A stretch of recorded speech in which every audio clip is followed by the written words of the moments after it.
Welcome to episode 13 of Two Guys, One Sport, and that is the most enthusiasm you're going to get out of me tonight. I'm Chris. I'm George, and I ran downstairs to grab something to eat a few minutes ago, and my lobby reeks of pot, so I may get a contact high, and that'll be a lot of enthusiasm for me, too.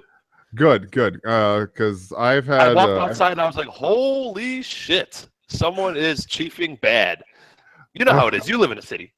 Yeah. Oh, yeah. There's certain neighborhoods in Brooklyn where you really just can't go without knowing what's going on because of the smell. Exactly. And I was like, whoa, I need to get back indoors before I start the podcast. Otherwise, it's going to be a very disjointed podcast. Just by hanging out here. Yeah. I've had a hell of a week, so you're going to have to be the energy here. So it's a good thing that you're energized. Yeah. We got this. We got to talk about a couple of things tonight. We've got some Extreme Rules on tap. We've got a little bit of Lucha Underground, some New Japan, and maybe talk a little bit about the Mae Young. But we got to do matches of the week. So yeah, you got something? I do. I just have one off the top of my head. Do it. So I am seeing a lovely woman. And she rocks, and she's actually ill right now, which kind of sucks. So I'm not going to see her until like Sunday if she's better. But I want to show her. We talked about this last week. I wanted to show her a professional wrestling match. Remember we discussed this? Yeah. We've been discussing it for a couple of weeks now. I know, but I picked a match. Oh, I'm going to show her Sami Zayn and Shinsuke Nakamura from NXT Dallas. I love this match. You know why? First of all, it's a match that you can. Love it. It's a single entity match. It does not include. She doesn't need to know any context. Yeah. Like I was going to show her Ibushi and Nakamura, which we discussed from Wrestle Kingdom 2015, but then I'd have to show her the G1 match they had, and that's kind of a lot for someone to show them an hour of Japanese wrestling to get into the business. But the great thing about this match is that both guys come off like superstars without saying a word. Their charisma is absolutely infectious. It jumps off the screen. From the minute Shinsuke Nakamura's hit, and the crowd treats this as a big deal because it's a big deal. And Sami Zayn is sitting there in the corner of the ring trying not to mark out. You know that where they zoom in on his face and he's trying not to smile? Yeah, exactly. Like Jimmy Fallon on SNL trying not to laugh during a skit? Yeah. Same concept. The presentation matters so much in this business, which we've discussed with Jinder Mahal, how they're nailing the presentation, only Jinder Mahal sucks. Here they nailed the presentation, only Shinsuke Nakamura is amazing. Yeah. And Sami Zayn's amazing. And I discussed this earlier, maybe a week or two ago. This isn't Shinsuke Nakamura having a WWE match. It's Sami Zayn having a New Japan match. And it is one of the more unique matches that WWE has ever put on because it's different than any other match they've done. Yeah. So I think I'm showing her this match, Brother Chris. Plus, it kicks ass. It really does. It's so great. You talk about a match that a crowd carries, and just a crowd can make a good match great and a great match legendary. That's exactly what happened here. Yeah. The crowd made a great match legendary. This is my number 2 pick for 2016 Match of the Year, only behind the Revival. DIY finally beating the Revival in Toronto at the November takeover, where I literally jumped up and down like a little kid watching that match. Yeah. Here I marked out, and I was texting my buddy who's not a New Japan watcher on a serious basis. So it was good to have him real time text me, and all I kept hearing from him is, "What is this match?" with exclamation points, and then at the end it was just exclamation points without any words. Yeah. I mean, this is the match I'm going to show her. Maybe this weekend if she's feeling better. Definitely next weekend when she comes over next time, or during the week or whatever. She's no longer under the weather, because this is a great primer and a great introductory match to show anybody why we love this business when it kicks ass.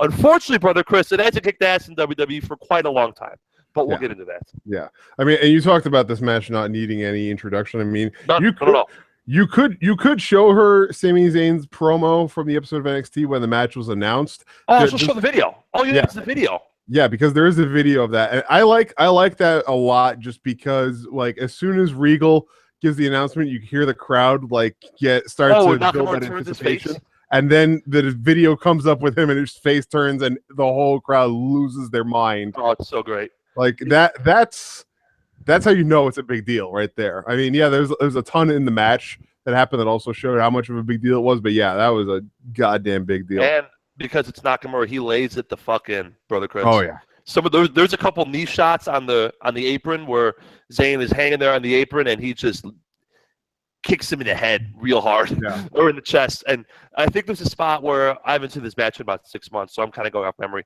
Where not Zayn goes for that diving DDT through the ropes, you know, and Nakamura just kicks him in the face. I love that spot. It's a great spot. So great. Great. I still am not sure if this is actually true or not, but the legend behind this match about the fact that they didn't like lay it out beforehand and they just kind of went in and improv'd it. If that is true, and I still am not sure if it's true or not, but if that is true, that just makes this match easily one of the best professional wrestling matches of all time, because for those guys to go in there and put that together without any like prior planning is amazing. On the one hand, I don't believe that because it's WWE and they micromanage everything. Yeah. On the other hand, it's NXT, which was all hail the based and loved Triple H, who has talked about how he did that with Shawn Michaels every time they wrestled. Yeah. So, and Triple H is nothing about an old school guy. He wrestles like an old school 80s wrestler, and that was the thing back then. So it wouldn't shock me if Nakamura and Zayn went up to Triple H and said, okay, we have a finish and we have 3 or 4 moves in the middle and then we'll just kind of see what happens. And hey, trust us. And him saying, okay, I trust you guys. Like that wouldn't shock me. But gun to my head, I think it was somewhat planned, kind of like how I plan the show. Like I don't write out everything I'm going to do, every word. I just kind of have a few bullet points and I kind of use that as a launching pad to kind of have a conversation. Yeah. That's kind of how I think this match is too. Yeah. Again, pure speculation. Yeah. Pure speculation. I tend to be of the mind that with Triple H knowing that this was going to be Sami Zayn's final match in NXT, he wanted the guy to go out on a bang, given that he had such a storied career with the promotion. And I think he also, knowing the likelihood that he would end up basically right where he is on the main roster, he wanted the guy to have his best moment going out there at the end in NXT and making sure he went out with a bang so that he'd have a memorable last impression as he hit the main roster there for WrestleMania, no less. Oh yeah, absolutely. It's easily the highlight of both guys' WWE tenure, easily. Yeah. All right. I had to come up with this on the fly because with me having had a hell of a week, like I said, I had nothing planned. So on the drive home, I was racking my brain, and it finally just settled on a match that is one of the more controversial matches to discuss, I think. But I think it's a match that is definitely worthy of some recognition, and that is the main event of WrestleMania 31: Roman Reigns versus Brock Lesnar. Oh. And the reason for that match is you get the guys beating the shit out of each other. Yeah. The reason why I picked this match is because this match exists in kind of in 2 separate universes. I mean, on the one hand, you have this match in a vacuum, which is Roman Reigns and Brock Lesnar fighting each other for the WWE World Heavyweight Championship and just beating the ever-loving crap out of each other, like you said. I mean, Lesnar basically treats Roman like a joke in the beginning and makes him look like a joke in the beginning by just pummeling him, suplex after suplex, F5, and then Roman kicks out of the F5 and he's like, oh okay, and then Roman finally hits him. It's like, okay, now it's time to get serious, and then the match evolves from there, and we see what is probably one of the greatest just physical striking matches that we've had in WWE in a very long time. I mean, these 2 guys, they just were laying into each other so hard. Both of them were bloody by the end of it, and it was fantastic. We have discussed that I am not a Roman Reigns fan. Yeah. Mofo took it and gave it in this match. Oh yeah. This is probably my favorite Roman Reigns match of all, non-Shield edition, because some of the 6-mans are unbelievable. This match was just 2 guys just beating the ever holy crap out of each other. It was so great. I was sitting at my buddy's house with he and his wife, he's a big wrestling fan, and his wife was like, "Are they actually hitting each other?" And we're like, "Yes, they're actually hitting each other." Yeah. I went into this match dreading every minute of it, and I'll get into why in a second.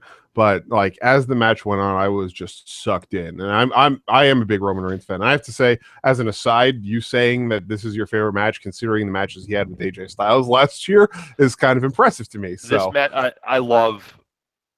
I don't know. It's either the AJ matches, this match. I mean, it depends how I'm feeling. Sometimes I just like watching a New Japan style main event where they just beat the shit out of each other, and that's what this is for sure. Like this match could have happened, but this match could have happened at the Tokyo Dome and would not have missed a beat. Would have fit right in. Absolutely. I mean, the Tokyo Dome, this match would have had an amazing reaction. Absolutely. But that actually gets me into the other side of this, which is the other universe where in which this match exists, which is the universe of the WWE fan base despising Roman Reigns going into this match and booing the shit out of him, and basically from moment one refusing to give him anything even remotely considered to be credit or acclaim for putting in the work in this match. It's hard sometimes. I mean, with the way that this crowd was booing the crap out of Roman and cheering every single Lesnar strike and suplex and F5. Don't forget, though, 2 days prior, Brock had gone on SportsCenter and said, "I'm coming back." Yeah. So he had embraced this, for lack of a better word, embraced professional wrestling. Yeah. And this is the smarkiest of the smarkiest crowd, is the WrestleMania crowd. Yeah. It don't get smarkier than that. And Absolutely. these people were saying, Brock is our guy. Yeah. Because Brock was never, I don't know. During his first run, he was never really embraced by the fans. I feel that in 2003, 2004, he was never really like beloved and embraced by the fans, because it always seemed like he wasn't into them and he wasn't into wrestling, and it always seemed like it was a stepping stone on to bigger and better things. Yeah. But then Brock comes back in 2012, beats Cena up his first night back. Always an easy way to get cheap heat, right? Yeah. Or cheap pops, depending. Kind of meanders in the wilderness for a little bit. He has that tremendously bad Triple H feud. Yeah. And less said about that, the better. Just bad. Real bad. Yeah. Beats Taker, a beloved Undertaker. Last time anyone had seen Taker pretty much before this show, until he and Bray Wyatt had a mediocre match, because Bray is both bad and I believe injured at the time. I think he did something with his leg or ankle or something. He had an ankle injury there. Yeah, and it's not like Bray Wyatt is Kenta Kobashi when he's at 100%. So I think finally, though, when Brock went on SportsCenter and said, "Hey guys, I'm sticking with you," I mean, not really. He said, "Hey, I'm sticking with whoever signs me the most money." Obviously, because it's all Brock cares about. Yeah, but I think a huge segment of the wrestling fan population said he's picking us over Dana White, so we're going to cheer for him. Oh, and he's beating Roman Reigns, who we all hate, because he's not 5'8" with a beard. Yeah, and it was also this was also coming off of his last big match, having been leaving Cena in a heap. Well, actually, no, I can't say that, because he had the Rumble, which is another unbelievable match. Yeah, but prior to that, it had been kicking the shit out of Cena with 16 German suplexes at SummerSlam. Speaking of matches at parties, I was at my friend's SummerSlam pay-per-view party. He was moving to California like the next day, so it was his last big shindig. Yeah. And we were just sitting there, and that was a pretty solid SummerSlam. You had a pretty good Randy Orton-Roman Reigns match. I remember SummerSlam 2014. I remember it being a pretty good show. Yeah. And then the main event happened, and Brock Lesnar basically assassinated John Cena for 15 minutes on television. Yeah. The most one-sided John Cena match that has ever happened in his entire One of the most career. one-sided matches that's ever happened with any main eventer. Yeah. I mean, this was just beating the crap out of the guy. Exactly, yeah. But I think Brock turned the corner with the fans a lot because of that announcement that he was coming back. Yeah. On SportsCenter. Whatever that Tuesday or that Wednesday that week was. Yeah, and then the irony of it being that the very next night he got suspended and we didn't see him again for another, what was it? How many months was it until Battleground? Another 4 months? 4 months, 5 months. Yeah, until the Battleground match, yeah. And we had the Seth Rollins heel champion disaster feud program. Yeah. Just Yeah, where Brock was the face. Yeah.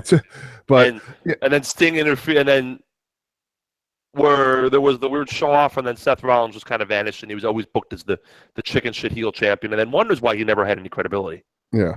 But anyway, getting back to this match. Sorry. I mean, yeah, no, it's fine. No, we it's good to discuss those things because I mean we got to give the reasons why there's this other universe where in which this match exists, which is that, like I was saying, that you can't really take your head out of the fact that Roman was getting absolutely brutalized by the fans, as he was also getting brutalized by Brock, and like this match, in terms of WWE history, will probably go down as just as big of a turning point as the previous year's main event of WrestleMania was.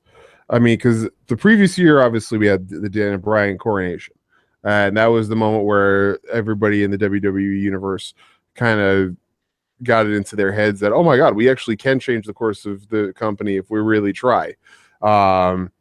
Which is a foolish notion in and of itself, as we've seen in the 3 years subsequent to that. But this 2015 main event, I think, in a lot of ways, was a turning point of the company going out there and saying, "You guys we can make you think whatever we want you to think."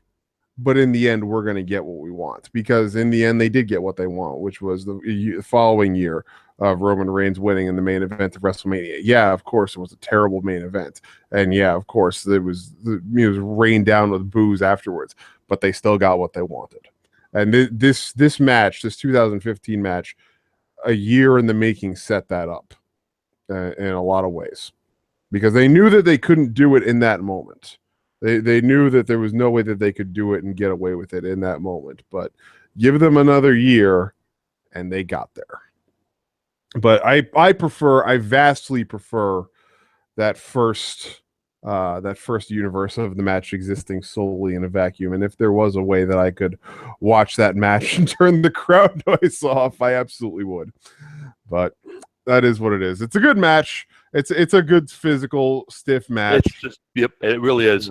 And a continuation to your point, I think we've discussed this on CageSideSeats.com, and again, CageSideSeats.com, your one-stop shop for all the wrestling news and banter your heart can handle.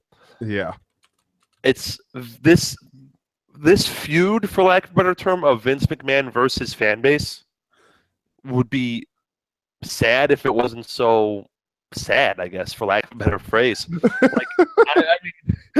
Like, it would be pathetic if it wasn't. For a litany of reasons, some of them legitimate, some of them not. They don't want Roman Reigns. It doesn't matter why they don't want Roman Reigns. Yeah. This is your paying customer base. If Coca-Cola unveils a product that its consumers shit on, they don't try to keep making the product work. They go back to the drawing board and find a new product. Why do you think that new Coke doesn't exist anymore? Exactly. But Vince is a crotchety old bastard. Yeah. And we love him for it, or hate him for it. Mostly hate. He's a crotchety old bastard, and God damn it, he's going to make Roman Reigns work, damn it. Yeah. I think what you meant to say there is that this would be sad if it wasn't so pathetic. Yes, pathetic thank you. Is the right word there for that, because this is Thank you. It is. It's just, like, I don't understand this company. We'll talk about this a little later when we talk about the unfathomably bad segment that was on Monday Night Raw. But, like, I don't understand this company's war with its own fan base. Yeah. But this match is a salvo in that war, is a battle, a skirmish in that war. Yeah. So, let's start with something good, though. Let's talk about, what do you want to talk about? Super Juniors? Yeah, I want to talk about this because if going back to our plugs of Cage Side Seats, one of my favorite things on Cage Side is Rev Kane's Sermon on the Mat, where he talks about all of the independent wrestling that's going to be happening in the upcoming week, and he talked about the Best of Super Juniors finals, which is going to be happening tomorrow night. I think it's 3 a.m. Sunday morning Eastern time or something. 3 a.m. Sunday morning. Eastern time. I may be up for that because I'm going to U2 tomorrow night, and I'll probably be wide awake from that show, so I could at least maybe stay up for another hour and watch some Super Juniors.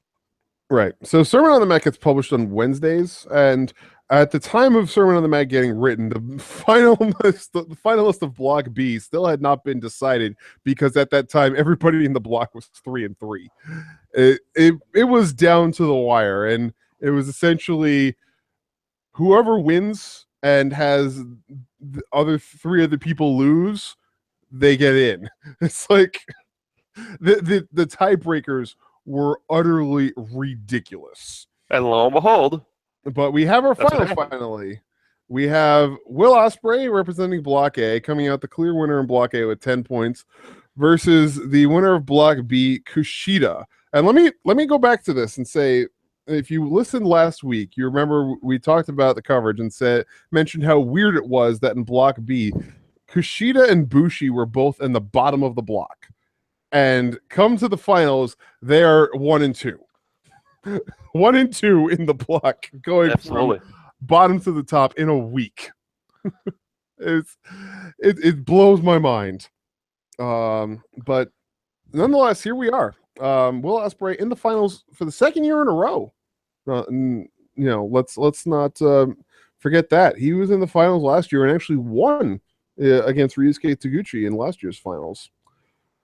Coming out of Block A with 10 points, he was 5-2. His losses in the block, including a win over Takahashi, the champion. Yes, yeah. Takahashi was only 4-3. He lost to Dragon Lee, he lost to Ricochet, and he lost to Will Ospreay, who were 3 people who actually I could see him losing to. But that's we've gone over our love of the Catman and why we wish he had swept. We want all things good to happen to the Catman. We are Team Catman over here. Yeah. Right now, my hands are above my ears, making little cat ears. That's how much I approve of Catman. Yeah, if you go to Japan, they actually have those like headbands for girls that have the cat ears on them that move around. So you could always get one of those and wear them. Japan's a very strange place. Very, very strange place. Yeah. Japan is a weird place. Yeah. Our guy Don Sal is all about the anime, and he's mentioned multiple times how Japan is a very strange place. Yeah. So I'm gonna defer to his wisdom on this one. Yeah. I'd still love to go. I think it'd be cool as hell. But it's a very bizarre place from afar. It looks like a very bizarre place. Yeah, but still a lot of fun. We are Team Catman. Yes.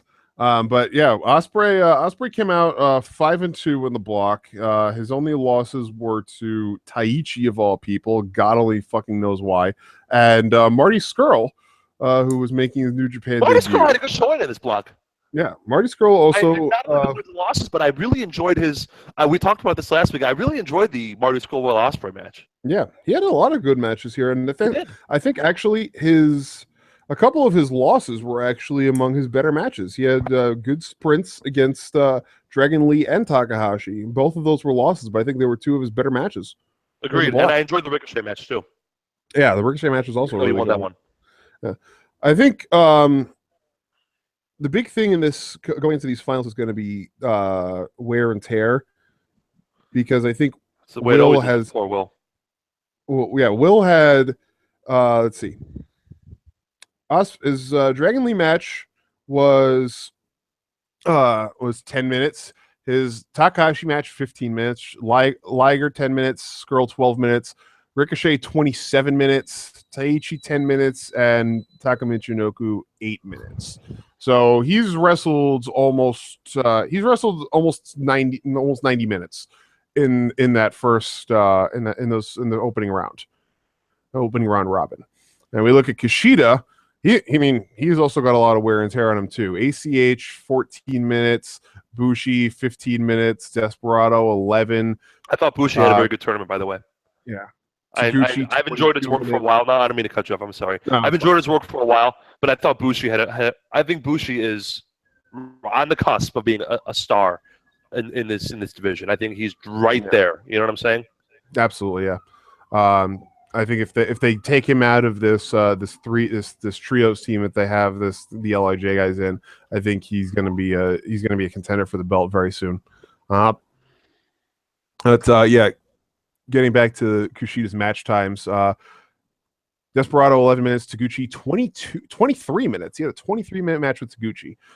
10 minutes with Tiger Mask, 15 with Volador, and 13 minutes with Yoshinobu Kanemaru. He had a 23-minute match with Taguchi, and that's about 20 minutes too long that I need to see Taguchi on my screen. Taguchi was one of the guys who was 4-3. He was right in the running. He was. Wasn't everybody was 4-3? Everything was either 4-3 or 3-4. Yeah. Yeah. It was right down to the wire in Block B. But yeah, both of these guys have a lot of wear and tear on them right now going into the finals. So I would not be surprised to see this finals be a little bit more. I'd say a little bit less spot heavy, a little bit more psychology based, but I'm okay with that. Well, here's my thing. I don't hate it because Ospreay can lose at Dominion, and then they can build to the Kushida rematch with Catman. My only question is, who else can they push? Because you and I know that Ricochet will be in the crowd at a various NXT takeover the second Ultima Lucha 3 goes off the air. Yeah. Like, that's the worst kept secret in wrestling, is that Ricochet is WWE bound. Yeah. As the second his long ass non-compete clause ends. Yeah. With Lucha Underground. Absolutely. Bushi's a future Ingobernable. I don't think they're going to break him off or have him feud with Catman when they're both in the same stable. I mean, I've said for a long time now, I think I may have said this last week actually, that I would love for LIJ to be Japanese Catch Point and have them just feud with each other and have them be like respect matches. Because I think a Takahashi Bushi match would be I think it'd be a great match. Firecracker match. I love that. I like that sentiment. I think it'd be a very good match. I don't think the match itself be the problem. I think it'd just be getting there. Yeah, I don't think Ghetto's going to do that, but it'll be fun. Dragon Lee, ACH, Marty Scurll, Volador Jr., those guys aren't full-time New Japan guys. None of them are beating. Although I think actually, well, I mean, even still, yeah, he's not full-time, but I think Marty Scurll's going to be taking Adam Cole's spot as being the resident ROH singles guy in Bullet Club, who's going to show up in New Japan more frequently than not alongside the Bucks. So I think we'll be seeing a lot more of Marty in New Japan. But he's not full time, so I don't know that he's necessarily going to be in the picture for the belt. So it looks like Kushida and Ospreay are one of the two is the most likely guy to knock off Catman, right? Yeah, unless they opt for. Am I missing someone here? I don't think I'm missing someone. Am I? The only person who could possibly do it is the one guy who wasn't in the tournament that everybody thought might be, and that was Tiger Mask W. But he's declared himself as he's basically put himself in the heavyweight division. So I don't think that he's going to step back into the juniors. Agreed. So it's a weird world right now because I mean they're obviously not going to push Tiger Mask, and either guy works. Either Kushida or Young Will works because Kushida was strongly established as the ace last year, and he has a ready-made redemption story after his 2-minute squash match. Yeah, and I know Young Will is pretty divisive, but the crowd seems to like him. Yeah, and that counts for something. Yeah, it absolutely does, and. Even though he, is also technically not full time in New Japan, he still is there a lot more than a guy like Marty Scurll or ACH is going to be. So, by the way, how great was their match at Invasion Attack last year? Young Will versus Kushida. Oh my God! If we get close to that, ladies and gents, if we get close to the Invasion Attack match with these two, it'll be well worth your time checking out whenever you wake up on Sunday morning. Yeah, at least a 4-star match, easily. At least. These guys will have a 4-star match falling out of bed. Yeah. I mean, it's possible that they could go in a completely surprise direction. I mean, we talked last week, Desperado was on the top of B Block last week and then dropped straight to the bottom. That was so surprising. Yeah. The weird Desperado push thing, whatever the hell was going on. I like the guy, and he scored his wins. All of his wins were against the top 3 guys of B Block: Bushi, Kushida, and Taguchi. His wins were against the top 3 guys in the block. So I could easily see him, trying to make a case that because he beat the best that he should, get a shot at the best. So I could see him, pushing up there because they need to do something else with Suzuki Gun. I mean, yeah, Minoru's got the Never belt, but I mean, they got to do something. Somebody else in that stable has to, start becoming noteworthy. And exactly. I mean, Zach hasn't been there, since what was the event where he challenged Goto for the belt? Oh, shit, I know this. God, I can't even remember. I can't think of it. I know what you're talking about. That was a while ago. That was like what, April? Yeah. Hang on. Yeah, I'm gonna look it up right now. But and no, I think it was March. It was a March event. Let me see. I'm going to good old Goto. The good old wiki of Pedias. Best music in wrestling. Sakura Genesis. Yes. Thank you. Yeah, April 9th. April 9th. Yeah, 3 months ago, 2 months ago, whatever the hell it was. So you were right. Actually, it was April. Yeah, it just felt like it was still March. But yeah, that was the match. And we haven't seen ZSJ since then. So I would like it if they brought him back in and did a little bit more. But Zack Sabre Jr. is too busy stumping for Jeremy Corbin to be wrestling. Yeah, and his Twitter too busy showing. His Twitter feed is basically I don't want to say in the tank because he can vote for whatever the hell he wants to vote for, but his Twitter feed is like 1 part wrestling and 10 part British politics now. Maybe he's extended hiatus until the election next week. Yeah, I mean, and most of his action lately has been with Evolve. So exactly. That's what he's focused on as the Evolve champion. And it's been great. Yeah, I mean he's had fantastic matches with Leo Rush, both of the previous events. So can't complain. But still, it's I mean the guy is the only other legitimate member outside of Minoru Suzuki himself of their own stable. So I would like to see a guy like Desperado step up and get there because we know that it's not going to be Taichi and it's not going to be Yoshinobu. And it probably won't be Taka Michinoku. Desperado's like he's the only guy left. Yeah. I mean, it's not going to be fucking Iizuki, this 50-year-old rabid dog act that still comes to the ring on a fucking leash. My God, why do they still do that? It's I don't even know, but they got to do something with him. So I'm hoping it ends up being Desperado, just out of nowhere. All right. So who do you got winning this? I have Young Will winning, and then I have Young Will losing to Takahashi. I have Kushida winning and then getting the belt back. Oh, so the exact opposite. Cool. Yeah. Cool. I think that this is going to be the moment for him. Because I mean, I think that they want to shake it up a little bit, and I think that this is going to be the moment where they start to shake the ground around LIJ. We talked about how the lead up to Wrestling Dontaku about how we could see all of the guys in LIJ losing their belts and they all wound up retaining / winning their belts back. So I think that maybe they do that here at Dominion instead, since word is that the Tanahashi Naito match is still on, even though Tanahashi is injured. No, don't tell me that. Yeah, I loved Tanahashi Naito at the Dome. It's my favorite match of the year. I have fused multiple episodes worth of praise on that match. Yeah, I would love a rematch, but Ace, get your shit together, man. Get the surgery. Your arm is falling off.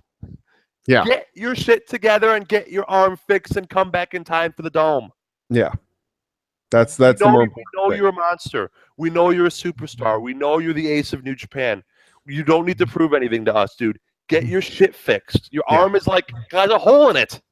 Yeah, You've seen the pictures of his arm, right? It's horrible. Oh my God, it's terrifying. If you're squeamish, don't look at the pictures of Tanahashi's arm. It's fucking. There's like literally a hole in his bicep. Yeah, like a soft spot, like a dip in his arm because of this injury, and he's just gonna rehab it and put tape on it. No, man, come on. That's not how this works. It's 2017, man. Get your shit fixed. Yeah, medical science is not something to be ignored. Damn it. No, this is good. All right. So I guess we got to talk about Extreme Rules, don't we? Yeah, we have to. I hate this. God. This is what, the third straight WWE pay-per-view that we're going into it saying we don't want to talk about it and we hate it. Yeah. Oh, yeah. I mean, it might as well be the fourth straight because there was bad talk going into WrestleMania. Predicting going into Mania. So it's like the fourth straight WWE pay-per-view going into it, where we're both like, God, why do we have to talk about this? Why are we? They have phoned in this post-Mania shit so hard. It's pathetic. And I mean, it's been confirmed with all the rumor reports and backstage reports going around that saying that everything is slow because creative doesn't have anything, and they're trying to make sure they maximize the build. Creative. One of you fucks can come up with something. And they're trying to maximize the build to SummerSlam and shit. Oh my God, it's no good, no good at all. Not a fan. All right, well, oh my gosh, let's get this show on the road. Let's start with the main event. Let's just go top to bottom. The main event being an Extreme Rules Fatal 5-Way match between Samoa Joe, Finn Balor, Seth Rollins, Roman Reigns, and Bray Wyatt. Then they're going on about how this is the first ever Extreme Rules Fatal 5-Way match. Yada yada yada yada yada. Okay. Great. So what? I mean, remember the championship scramble? Which one? Well, the concept of the championship scramble. Yeah. I feel that that would be better for this than a one-fall match. Yeah. I mean, I am okay with anybody winning this match except for Bray Wyatt because Bray Wyatt is shit, as we've discussed. Yes. I would like, because you know what the problem right now with Raw is. Well, which problem, one? the problem, a problem. Yeah. You know what a problem with Monday Night Raw is right now? Everyone and their brother knows that the main event of next year's WrestleMania is going to be Brock Lesnar versus Roman Reigns. Yeah. Right? Which means everything leading up to that for both guys is just filler. Yep. It's just shit to waste time. I mean, they've already. So let's say, for example, Finn Balor wins this match, right? Yeah. Fine, whatever. He's getting fed to Brock Lesnar. Yeah, that's what. Let's say Samoa Joe wins this match. Fine, whatever. He's getting fed to Brock Lesnar. Yeah. Because the inevitability of Brock Roman in April is just sucking the life out of this program. Yeah. I appreciate the backwards booking, and I appreciate the long-term planning, because we get on WWE all the time for not doing any long-term planning. But the problem is you're monopolizing your belt and you're trying to use Brock to get Roman over. And guys, it's not happening.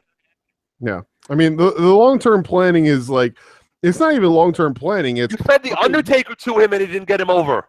It's not even long-term planning. What it is okay, here's the result we want. How do we get there? Throw darts at the board. That's how we get there. I mean, it's the backstage reports going back to the, I hate constantly having to go back to rumors and all that stuff, but going back to that, it's like all the backstage reports basically say whoever wins this match is going to just get fed to Lesnar at Great Balls of Fire, and then they're going to go right into Strowman Lesnar for SummerSlam. Then why not just go right into Strowman Lesnar now and skip all this shit? That was an injury. Yeah, but this was on the boards before that, though. Yeah, exactly. Well, that's probably why they're going into this now. That's probably why they're scrambling for this now. There's no way Brock Lesnar's dropping the strap before SummerSlam. No chance in hell. I would be astonished. Yeah. But you know what? I think Finn Balor could be somebody. I would not feed him to Brock, especially the Demon Finn. Now I could possibly be on board with a Finn Balor doesn't want to embrace the Demon because the Demon makes him a bad person, which people have been calling for 3 years. Yeah. So therefore, Finn Balor gets killed by Brock, not the Demon gets killed by Brock. I like the mystique of the Demon, but they don't give a shit about it. The Demon was his first match in the main roster was that SummerSlam match with Seth, and the Demon was there. Yeah, I mean, and the other thing about it also is like the idea that the Demon is supposed to be this like alternate persona, and that Finn Balor losing to Brock means that the Demon is not unbeaten doesn't make a damn bit of difference, because we know the Demon's never going to face Brock, and even if the Demon ever did face Brock, the Demon would still lose too. So we know this. Samoa Joe. At least it'd be a good match. Yeah, I would be okay with Samoa Joe. I mean, give me Samoa Joe. He's treading water anyways. a year ago, I said that Samoa Joe was the guy I could legitimately see it as the one eventually beating Brock and taking his mystique. But now Samoa Joe, I couldn't see that. But I would be fine with him getting fed to. Yeah, he's going nowhere anyways, and the match itself would be good, and the promos would be good. I'd be on board with Samoa Joe versus Paul Heyman Mike battles. Yeah, 100%. And the guy's going nowhere anyways because no one on Raw is going anywhere anyways. So why the hell not? Yeah, I mean, and he's old enough that it really wouldn't matter if he takes the loss anyway. No, exactly. I mean, you're telling me a good 15-minute match where they beat the crap out of each other and Joe takes 2 F5s is going to kill Samoa Joe? No chance. Yeah. TNA couldn't kill Samoa Joe. Yeah. The sight of Brock Lesnar in the Coquina Clutch for 10 seconds would be enough to liven up the crowd and get people excited for it. Yeah, for fuck's sake, TNA couldn't kill this guy. Brock Lesnar's not going to do it. Yeah. Here's my thing, and correct me if I'm wrong about this. Sure. But triple threats, fatal 4-ways, fatal 5-ways, all those things are no countouts, no disqualification anyway, right? Almost positive that is the case. So then why the fuck even bother calling it an Extreme Rules fatal 5-way match? Because it doesn't matter. It's a fatal 5-way match, whether you call it Extreme Rules. Well, the semi-main of this card has title changes hands on a DQ as the stipulation. Yeah, but that's because it's a title shot. This is not a title shot. This is a number 1 contenders match. Well, my point was that's nothing extreme about title changing hands on a DQ. Yeah.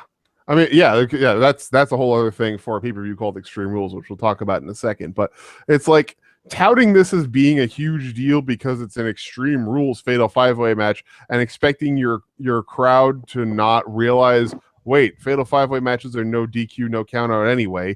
So how is this any different from regular fatal 5-way? I mean, expecting them not to realize that is, it's par for the course for WWE because they think we're all idiots anyway. So why am I even bothering to talk about this? That being said, I actually expect this match to be pretty good. I think it'll be a pretty good match. Yeah, I mean, it features Sunday Night Roman, the second best pay-per-view wrestler behind AJ Styles. Mm-hmm. It features Samoa Joe and Bray Wyatt, who in small doses, which they will be, are good enough in the ring. And it features everyone's favorite video game wrestler, Seth Rollins, who can come in and do his wacky video game spots because there's no storytelling in a 5-way match. And it features Finn Balor, who's actually a pretty good professional wrestler. Yeah. So this match itself should be pretty good. Yeah, in a vacuum, without the storyline and without all the crap around it, this should be a fun match. As long as they don't go too crazy with like trying to get weapons and shit involved in the match, I think it could be pretty good. But they are, because WWE and its Extreme Rules, it's going to be everybody gets out of the ring first and grabs the first weapon they can find under the ring. And that's going to be how this goes. Our guy Don Sale can't wait for Seth to work a headlock. It's coming, guys. He is. Seth's going to work a headlock because he's got to get his shit in. Yep. I'm done with the Seth Rollins. I'm done with him. Go away now. Yeah. All right. Next up. Dean Ambrose versus The Miz. We hinted at it earlier. Intercontinental title match. If Ambrose is disqualified, he will lose the title. So, and with Maurice being involved, you can guarantee that there's going to be some shenanigans. I'm picking Miz as a virtual lock to win this match. I think he needs the belt. I think the belt. He doesn't need the. I think the belt needs him. I think the belt needs him to give it any sense of legitimacy. But we have started and stopped with the secondary cards and legitimacy for so long that they're never going to do it. Every time they put it on somebody important, whether it's John Cena in 2015, Kevin Owens now, The Miz last year, and that person tries to elevate the title, it just gets slapped back down into a secondary feud. Yeah. I mean, and here's the other thing also. First of all, we've fucking seen this already too. Yeah, and we saw it on SmackDown where they at the time had better writing and better storytelling. Now we're on Raw, which, it's on par with what SmackDown is now in terms of writing and storytelling, but it still is miles below where 2016 SmackDown was in terms of writing and storytelling. So I don't know. I mean, what do we expect? If The Miz was smart, Maurice would just slap him at the opening bell and win the title, right? Yeah, of That's course. the logical conclusion. It's not going to happen. They're going to have a full match because of wrestling. Yeah. But like, if the Miz was smart, he would have his wife interfere on Ambrose's behalf. Yeah. To win the belt. Like, that's the logical. Just like, remember we talked about this in San Antonio, in NXT San Antonio. Why didn't Billy Kay pin Peyton Royce or vice versa? Yeah. Like, well, sometimes I can suspend my disbelief to a point. Yeah. Don't get me wrong, but stop insulting my intelligence. Yeah, I mean, the only thing that could make that remotely worthwhile would be, I mean, with getting away with that suspension of disbelief kind of thing, would be if they did that from the opening bell. If Miz rolled out right away, had Maurice slap him, call for the DQ, and then Kurt Angle came out and said, "No, fuck that noise. Restart the match, Maurice. You're banned from ringside." Yeah, that would be the only way that I could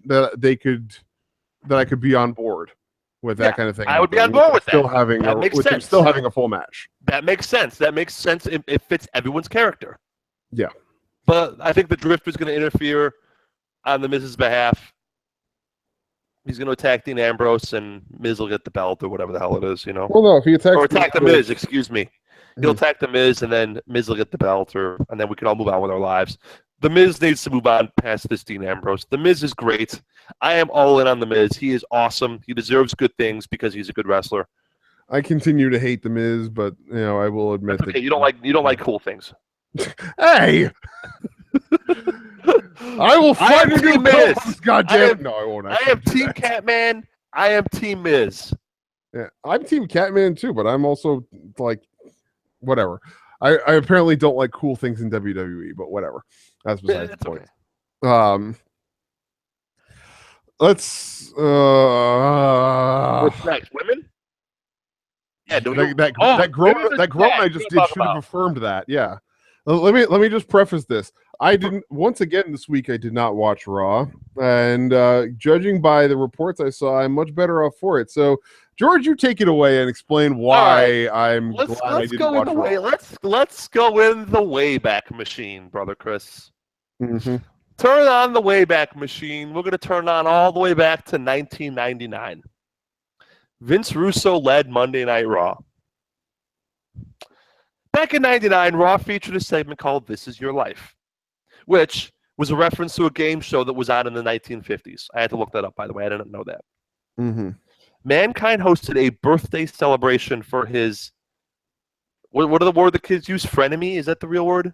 Yeah, that is the word. For his frenemy, The Rock. Okay? Because it featured 1999 Rock and 1999 Mick Foley / Mankind, it was an incredibly high-rated segment. In fact, maybe the highest-rated segment in the history of Monday Night Raw. Since then, WWE has occasionally brought back This Is Your Life, ignoring the fact that it was successful because, again, it featured 1999 Mankind and 1999 The Rock, two of the most charismatic talkers in the history of professional wrestling interacting in their prime. Mm-hmm. Every This Is Your Life since then has been complete and total shit. There was one with John Cena that was god-awful.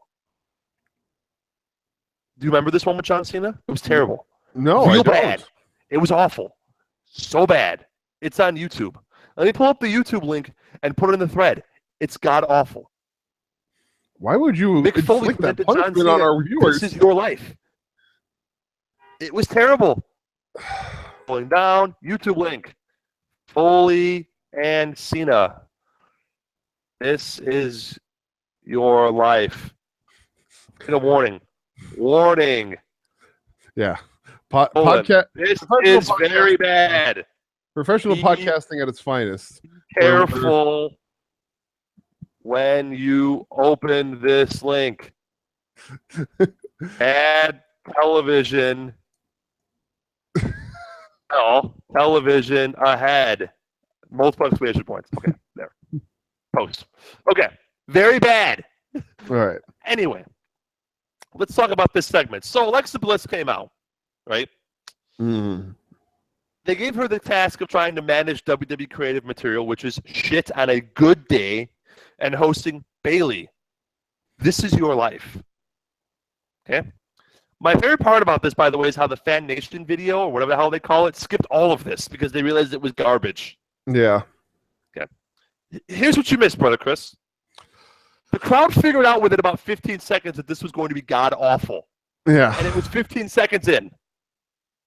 Yeah, I read the recap of what was involved. This segment.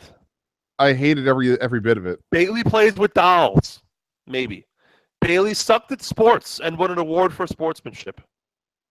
In high school, Bayley was voted most likely to apologize, which is not a thing. Also, as someone said on Twitter, if you have Bayley's yearbook, why don't you tell us her last name? Or is it listed in the high school yearbook as It's Bayley? This segment was so bad, and we hadn't even gotten to the people yet. And we're talking acting on par with like Rosie O'Donnell and Donald Trump from 2008. Or 6, whatever the fuck that was. You remember that? I don't want to remember that. Which is one of the few times in history that we got TNA chants on Monday Night Raw. Oh my god. You know? I mean, this was like on par with the Hillary Clinton Barack Obama fake wrestling match from 2008. But it didn't have the hamminess of Bill Clinton to save this. Yeah. Okay. So we had Bayley's 4th grade teacher who said Bayley's nice, but she would cry if she was away from her father, so her father went to school with her. The crowd hated this. Of course. We had Bayley's ex-boyfriend who wanted to kiss her, but didn't because she went on dates with her father and then made out with Bayley's friend, which featured Booker T saying, "This is hard to watch," echoing the sentiments of everybody with a pulse who was watching this segment. Yeah. But here's what I want to talk about most of all. We had Bayley's best friend, who was Bayley's best friend until she didn't like wrestling as much as her. WWE, why in God's name are you saying people who like wrestling are bad? Does other television shows do this? Why the fuck are they doing segments where you make fun of people who watch your program? I don't watch real TV, brother Christopher. I don't. I watch sports. I watch wrestling. Do they do this shit on real TV? They do this shit on like Survivor, where they say people who watch Survivor are dorks. The most I've ever do this shit on like reality TV, like on Real Housewives of wherever of Hackensack. They do the Real Housewives of Schenectady, or whatever the hell they are. They do this shit where like the bad guys, the ones playing the heels, say if you watch this show, you're a dweeb. No, they don't, do they? No. So why are they doing it here?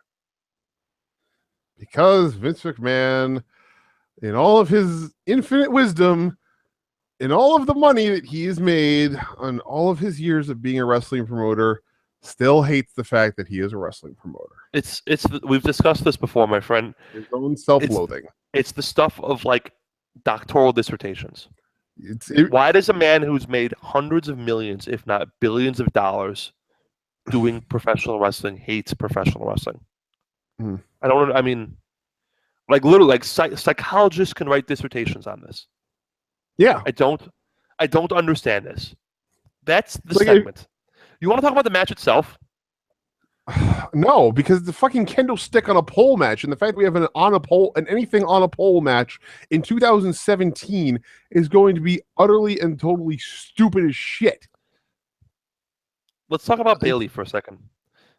Bayley's won an Iron Man match and hit Poison Hurricane Rana's off the top rope. Why is she challenged by this? Like, what is this? The Bayley character. Okay, let's talk about the Bayley character here for a second. The Bayley character has been unbelievably bad, and on the main roster, yeah. On the main roster, thank you. It has been ruined. It has been pounded into oblivion. Yeah. By this presentation and this incessant need to have her cut promos. She cannot cut a promo. If you have someone, you know, did you watch old ECW? No. You know what made old ECW great? Paul Heyman was the maestro at working to his performers' strengths and hiding their weaknesses.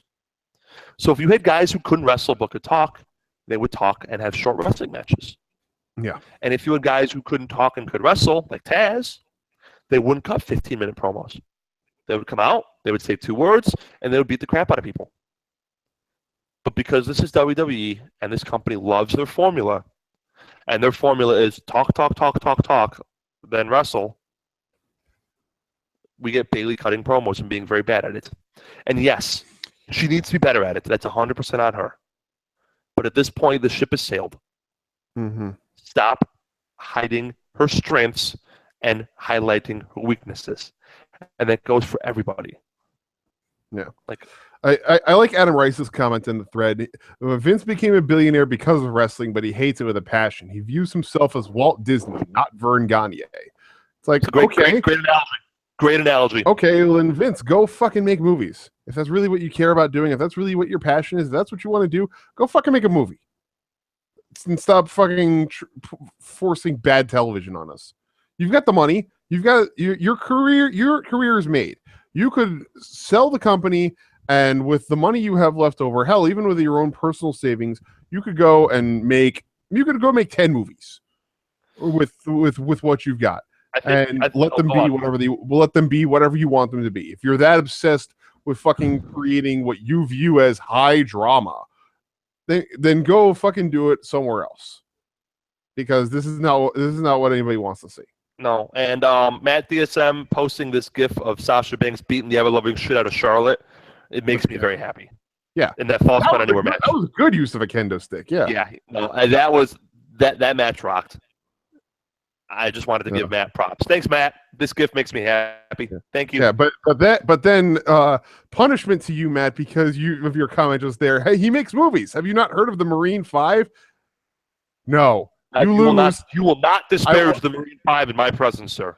I award you no points, and may God have mercy on your soul. Hey, I like to see no evil. Anyway, moving on. This whole feud, where are the other women? By the way, we'll get to two of them in a little bit. Yeah, I guess. But yeah, no, everything about this is bad. And I don't understand why this company does this, though. And here's the thing. I mean, you talked about them, highlighting weaknesses and hiding strengths. Okay, let's also go to Alexa Bliss here, because Alexa Bliss, as we've proven, is one of the best talkers in the company right now. Male or female? Is not male or female. Easily one of the best. But is not a good professional wrestler. No, she's not. She's not very good at the whole wrestling part of wrestling. She's passable, but she's not good. She's been out there and has been forced to be a dominant heel against wrestlers who are bigger than her and better than her, and has also been given utter crap in terms of talking material. None worse than this week's segment, as you described. So both of these performers have been basically set up to have what is going to inevitably be a bad match and have a bad story going into it to boot. And probably coming out of it as well, because, I mean, where the hell do you go coming out of this? I mean, if Bayley wins the title, okay, then we get, look, Sasha heel turn, probably. And then if Alexa wins the title, then, look, Nia Jax is coming to call in that title match that she said she was going to get. And we have a match at Great Balls of Fire between Alexa Bliss and Nia Jax. And God help me, I want to shoot myself in the head while that match is going on, because it's going to be that's going to be a bad match. If there ever was a bad match in the Raw Women's Division, Alexa Bliss versus Nia Jax is going to be a bad match when that inevitably happens. Ooh, yeah. So. No, dude. Can I get a refund? Can I get a gift receipt? I think I don't think either of those things are enough to stop that match. I think we need a fucking exorcism to stop. We talk about matches I'm going to show my girlfriend to make her love professional wrestling. That match will not be it. That match is a match that you put on your permanent block list of your internet browser. Yeah, never let me watch this match on the WWE Network ever. No. To be fair, I think they figured that out and have kind of stopped teasing it, which helps. Mm-hmm. So, all right, are we done with this program of hell? I'm thankfully yes. All right, tag team match. This is actually what I'm okay with. I'm okay with this match. I don't like the typical heel characters that they're having Sheamus and Cesaro play. After building them as a really strong excellent brotherly tag team. I don't like that they were the ones that had the heel turn. Yeah. But, you But know. I'm happy they're still together because they're great together. Exactly. Them beating the crap out of guys makes me happy, as we've discussed. I want them to stay together forever. Definitely. Heel, face, I don't care. 15 years from now, I want them feuding with tag teams. Yeah, definitely. Even if they're both like way past their prime, they still are great characters. They're great. And, it works. I don't really even need to talk about the Hardys because the Hardys are the Hardys, and inevitably is going to lead to the will they or won't they with the you know what happens. Gimmick. Jeff Hardy is going to decide to be a daredevil and cost his team the match. Instead of climbing out the cage, he's going to do a swanton off the top of the cage. Oh yeah. Like that's pretty predictable. It's going to be great because Jeff Hardy's a crazy bastard. Or it'll be horrible because Jeff Hardy lands wrong and breaks his back. But But he's immune to that shit though. Yeah, I guess so. Somehow. I guess he has a spine made of like acrylic or something. I don't know. Yeah. Rubber. Either way, I mean, this match. Either way, I mean, I'm okay with the outcome no matter what. Question? Do both guys have to escape for their team to win? Do we know?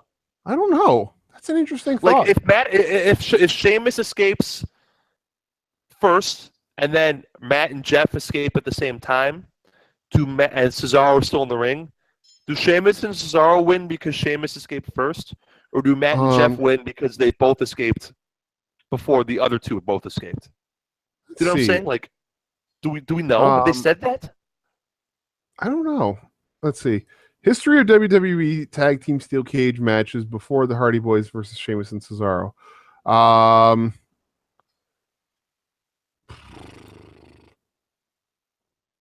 Let's see. I think Sheamus and Cesaro win with the escape without pinning the Hardys. I think you save the pin for the blow off. I think they escape for sure, win the belts, and then these four have a ladder match or something crazy, something a little more definitive than a cage match. Yeah. I don't get it. I don't get a cage match either. Do you know what the purpose of a cage match is, Brother Chris? It's supposed to be the ending of a feud. No, and it's supposed to keep other people out. There hasn't been other interference in this match, has there? No, it's been these four.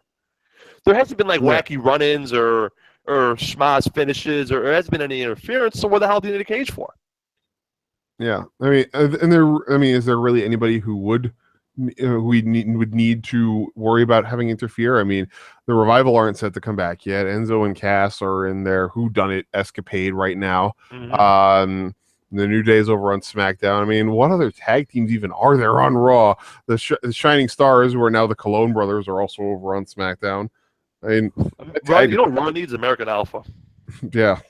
Maybe this shows is a surprise heel American Alpha debut.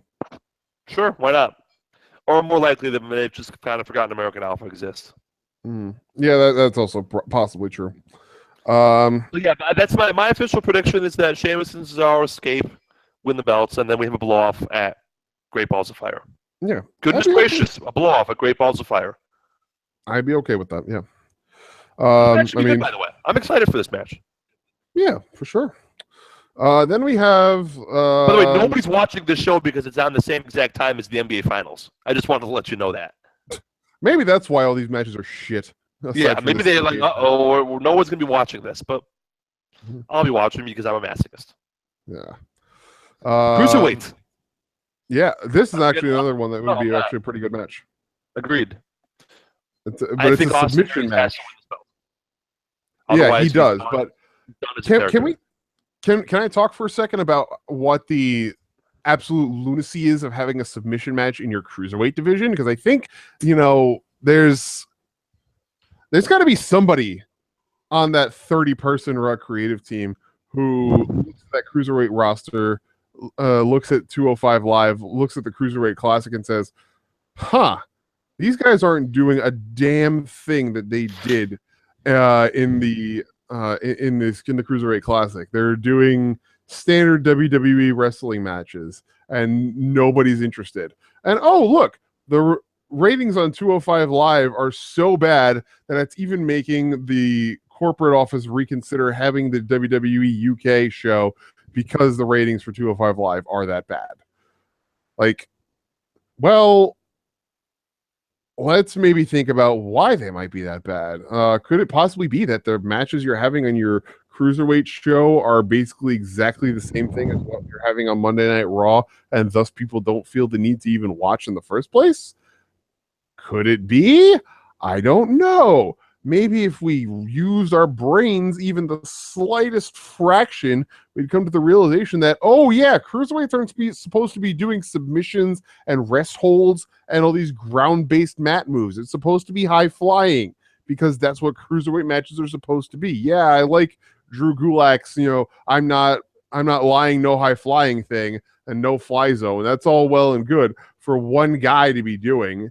I'm okay with that, but what's the point of having that sign and that gimmick running if the whole fucking division is doing rest holds and mat-based offense and submissions and all that stuff rather than doing mostly high-flying offense? The only guy who's doing all high-flying offense is the guy who's feuding with Drew Gulak because it fuels the storyline. The rest of these guys are all not doing high-flying stuff. So what's the point? WWE, knock knock, Logic is calling yet again. I know you're a fan of ignoring. Logic's calling. That bitch is calling collect. Pick up the phone. I know you're a fan of ignoring its calls, but it needs to be answered occasionally. But it'll be a good match. These guys have not had a bad match yet in the course of this feud. The only question is whether or not TJP is going to get involved, but that's whatever. I think this has got to be the time when Aries wins the belt because he's already lost twice in title matches, so I think he needs to get the win here. I think he needs to win the belt. Yeah. So we'll see Aries overcome the odds. Aries will do the thing that everybody hates Roman Reigns for doing, and he'll win. Hopefully. Yeah, the match should be good though. All these matches, with the exception of Bayley Alexa Bliss, should be pretty good. There's just no investment in any of them. I'm not sold on Miz Ambrose being a good match, but that's neither here nor there. Or this next one, for that matter. I think half the card has the potential to be good, half the card has the potential to be very bad. And this next one is the one that I think has the potential to be the biggest overbooking dumpster fire that there ever was. Oh, do tell. That's a mixed tag match between Rich Swann and Sasha Banks versus Noam Dar and Alicia Fox. Can I ask you a question? Is it going to be about what we talked about on the pre-show? Is it going to be about what we talked about on the pre-show? No. Oh, okay. It's a different question, although I do have that question as well. Okay. 2 questions then, Brother Chris. 1. Okay. Why isn't Goldust and R-Truth in this spot? They'll probably be on the pre-show. Oh, okay. Never mind then. That's so why is the pre-show. Then I have a follow-up. Yeah. Why is Noam fucking Dar on a pay-per-view and not Goldust and R-Truth? Because Alicia Fox. Yeah. Guess what? Noam Dar sucks. Yeah. Bad. He's a bad professional wrestler. Get him off my television. He had flashes of goodness when he was back in Progress, but this is not Progress anymore. Noam Dar is. This is regress, not progress. Regress. Oh, I like that. Well done, sir. Thank you. And my question number 2. Why is Rich Swann and not Cedric Alexander here when Cedric Alexander last seen was in this weird love triangle with Alicia Fox and Noam Dar? Yeah, exactly. So it's honestly not know which one of his black guys is which. Probably. It's got to be Vince said. Which one of them was the last seen yelling at Noam Dar and Alicia Fox? That one. Put him in the match. And I don't know, put Sasha in there because, the people like her and she has nothing else to do. Although the gif of Sasha dancing is the greatest thing in the world. Oh, yeah, that was fantastic. She's such a dork. I love her. She's an undercover dork, and it's great. It's great. With her Sailor Moon love and all that shit. She's such a dork. It's the best. Yeah. But, this is going to be a lot like the women's 6-man tag from Backlash. You have one side that is hilariously and incredibly eclipsing the other in terms of talent. Because let's be honest here. No disrespect to Alicia Fox and Noam Dar, but Rich Swann and Sasha Banks should both wrestle circles around the two of them. Yes. Without even trying. I mean, Rich Swann is easily one of the most talented cruiserweights in the world, and Sasha Banks, as we've established, is one of the most talented women in the entire world when she's not actively trying to kill herself with her moves. Yes. So why is this even a contest? I mean, this and we know WWE is always going to do, Noam and Alicia are going to pull their dirty heel tactics and have someone be the face in peril. And, it's going to be, my God, there's so much in danger. The problem with mixed tag matches is, right, like you can't do the face in peril. Yeah, because you can't have tagging in and out. It doesn't even freaking matter. No. It's like, I can already see Whatever. it. We spent way too much time on this match. Rich Swann's going to spend at least 10 minutes in Noam Dar rest holds. It's going to be terrible. Then Sasha's going to come in like a house of fire. And then somehow she's also not going to get the pin because she's going to be holding Alicia back. And Swann is going to win with the Phoenix Splash. And somebody actually made a good point. I was like, I came into the daily while Raw was on, but I wasn't watching. But somebody made a point. Smart. Real smart. Yeah. Somebody made a point of, let's see, why is Rich still doing the Phoenix Splash when also Seth Rollins and Neville also both do the Phoenix Splash? Can we choose one person to have this finisher?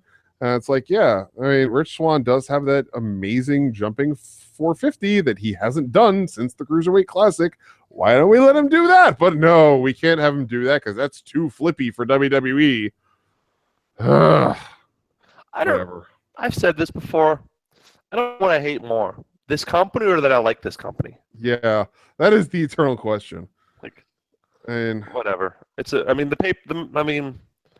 Honestly, the reason I watch this shit is to talk about it with you and all of our friends, our friends and colleagues on CageSitesHeats.com. Your one-stop shop for all your professional wrestling needs and banter.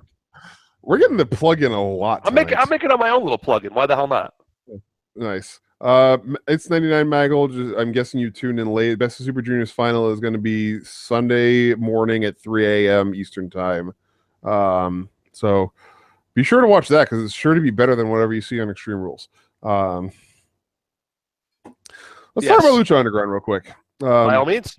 Mid-season finale happened 2 nights ago. And it's been a long time since Lucha Underground was last on air. Which was when? Their hiatus lasted almost 5 months.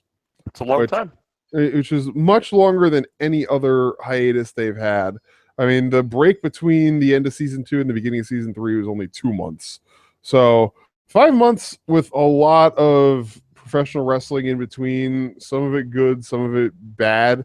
I mean, it's a lot of time for a lot of people to forget a lot about what went on in the first half of season 3 of Lucha Underground. But they brought it back pretty nicely by not trying to overwhelm us with reintroducing us to every single storyline that was going on. Instead, they just stuck to one.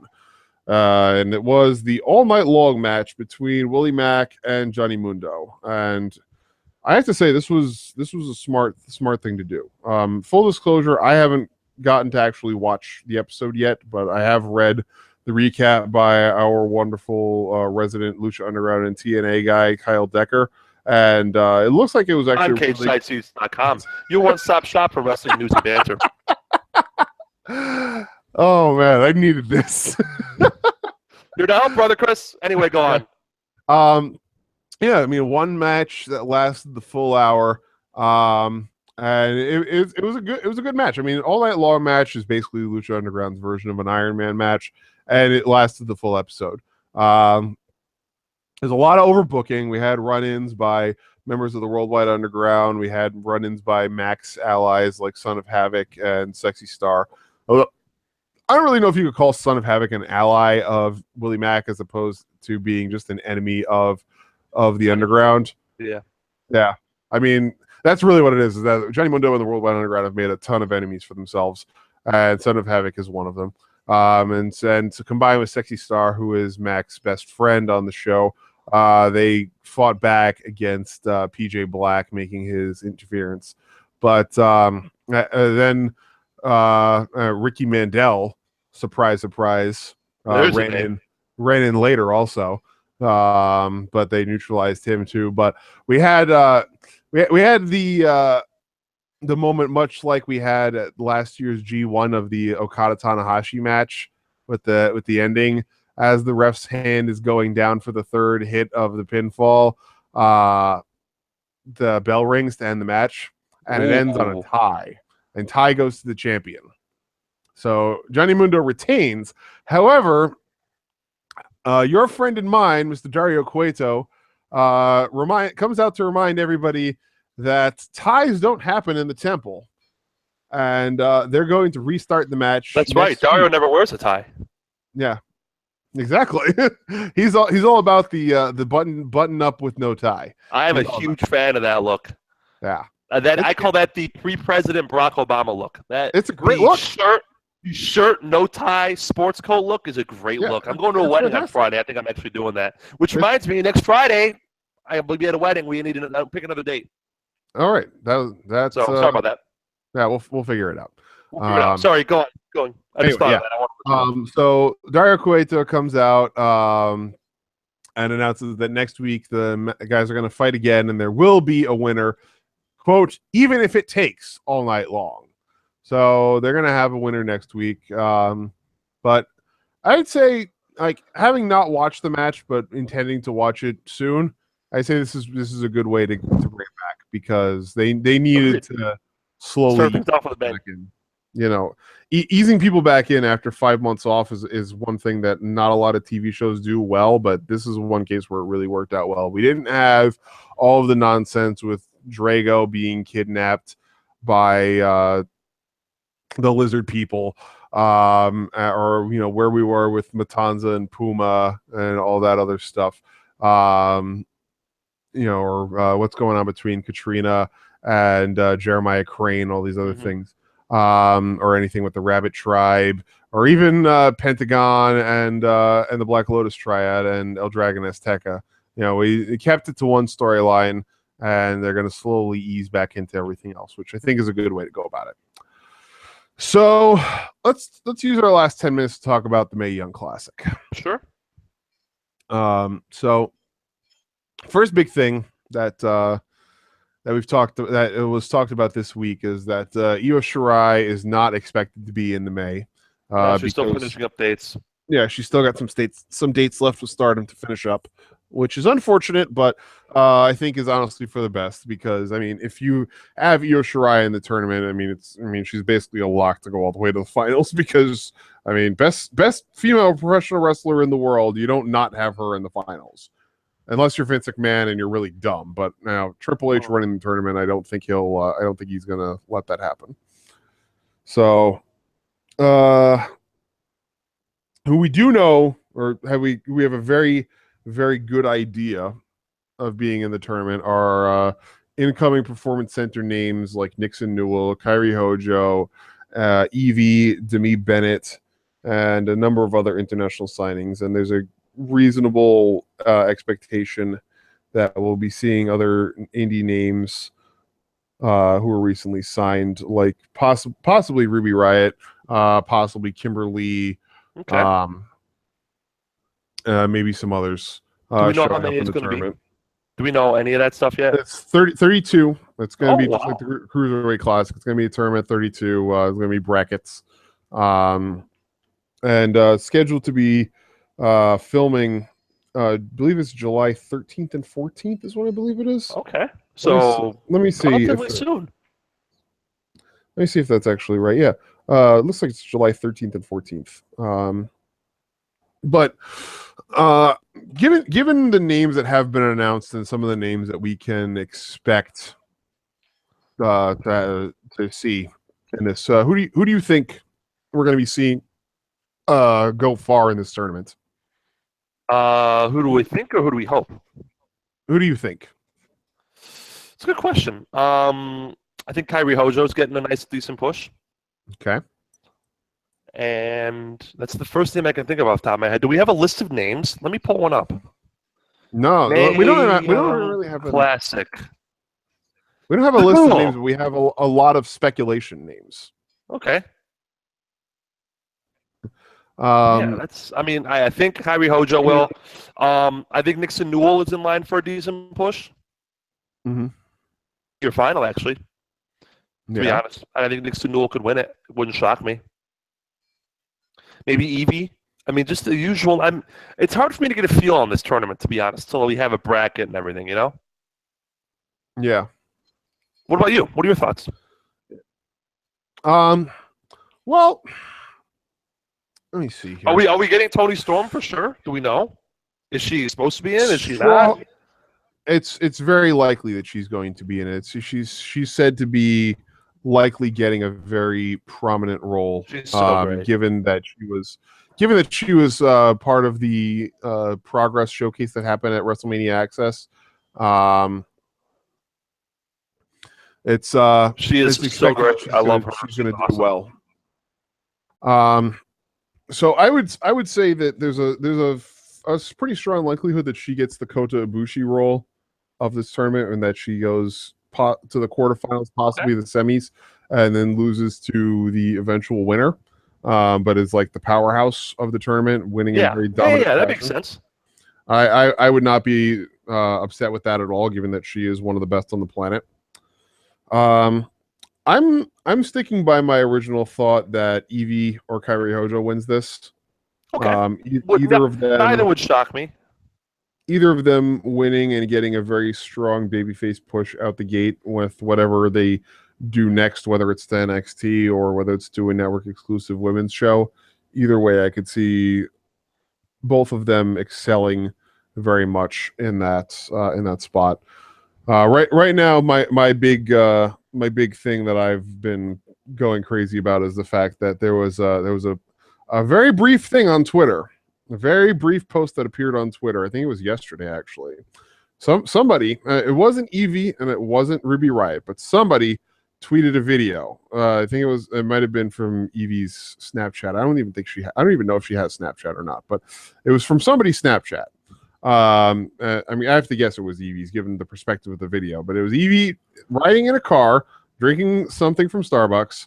Camera pans over, and what do you know? It's her former tag team partner, Heidi Lovelace, aka Ruby Riott, driving the car. The plot thickens. So I am personally all in for a reunion of Team Slap Happy, and for that to be a storyline in NXT coming out of the May for Ruby Riott to be getting targeted by the Icons, and then out of nowhere Evie comes down and we get Team Slap Happy back in action against the Icons. That'll be good. I approve. That feud would be amazing. I approve. Especially given that Evie has history with both Billie Kay and Peyton Royce, being that they competed in a lot of promotions together in the Indies, and Evie also being the premier women's wrestler from New Zealand, which, what do you know, is right off the coast of Australia, and she competed in a lot of Australian federations, which Billie Kay and Peyton Royce are both a part of as well. So I predict that any matches that they have will be amazing because they have that pre-existing chemistry, and I think it'll be great. So I would love to see that. The other big piece of news that came out that is kind of tangentially related to all this, and if this doesn't convince you to sign up for Stardom World, I don't know what will.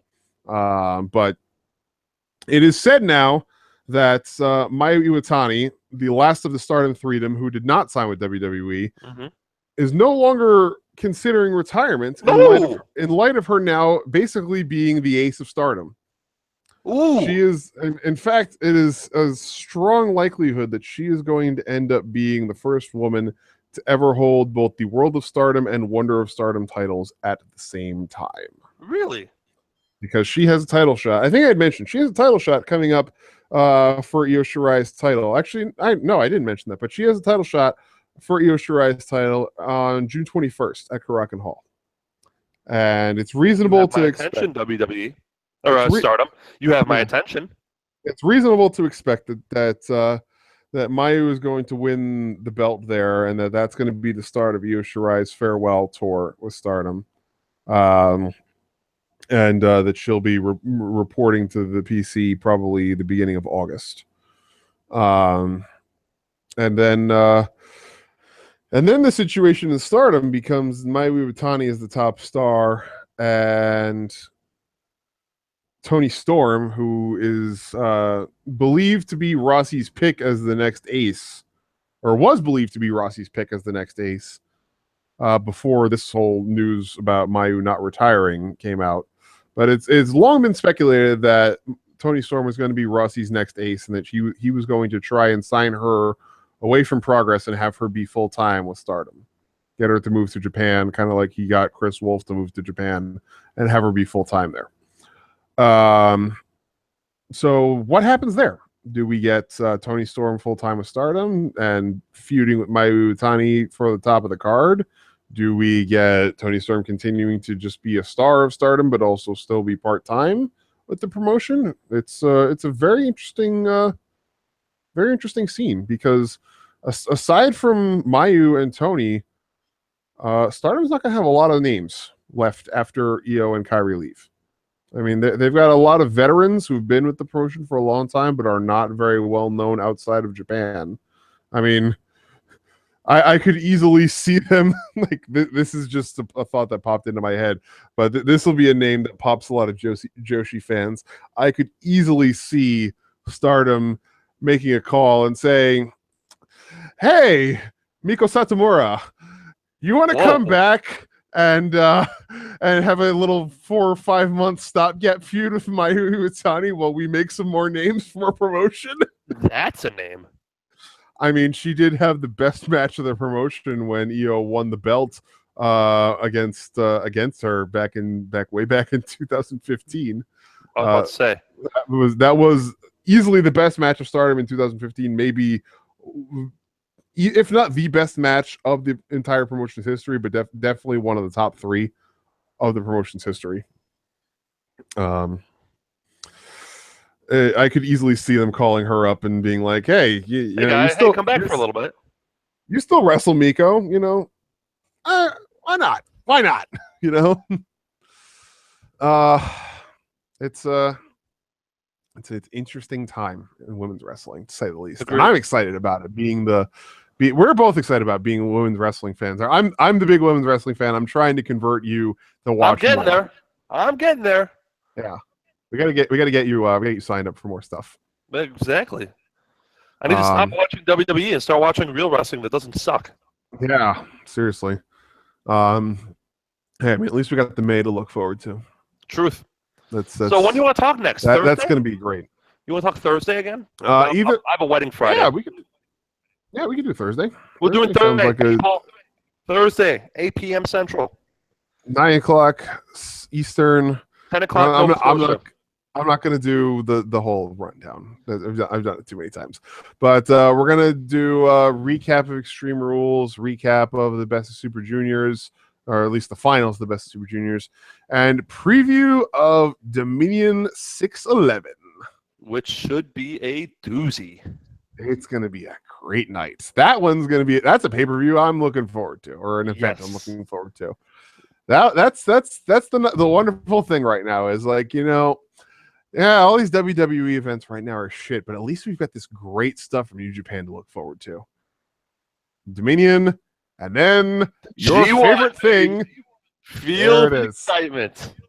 Yeah. Sal, I got to agree with you. At least NXT is good again also. We've got that. Oh, yeah. NXT is our one saving grace, our only reason to stay subscribed to the WWE Network. Pretty much. That's it. Yeah. That's pretty much it. So, anything else, Brother Chris, before we get out of here? No, I'm going to go collapse in a heap because I've had a hell of a week. I'm going to order a pizza puff. Yeah. What exactly is a pizza puff? Oh, my God. You don't know what a pizza puff is? No. Explain this. Is this another one of those weird Chicago things? Okay. I don't know if this is a weird Chicago thing or not.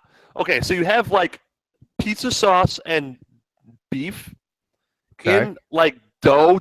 The whole fucking thing is deep fried. Huh. Yeah, you don't know. They're store-bought, but they're pretty great. So Google it.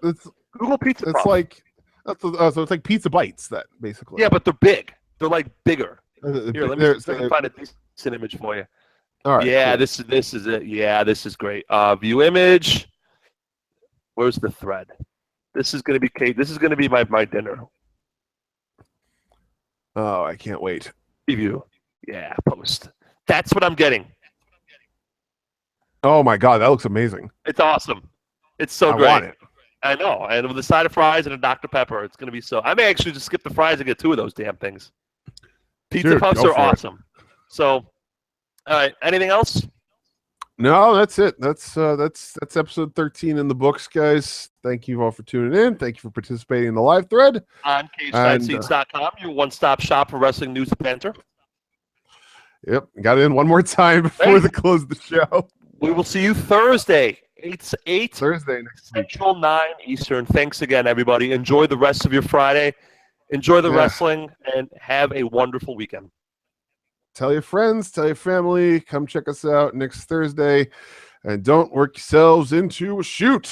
Good night. Bye, guys. Thanks again.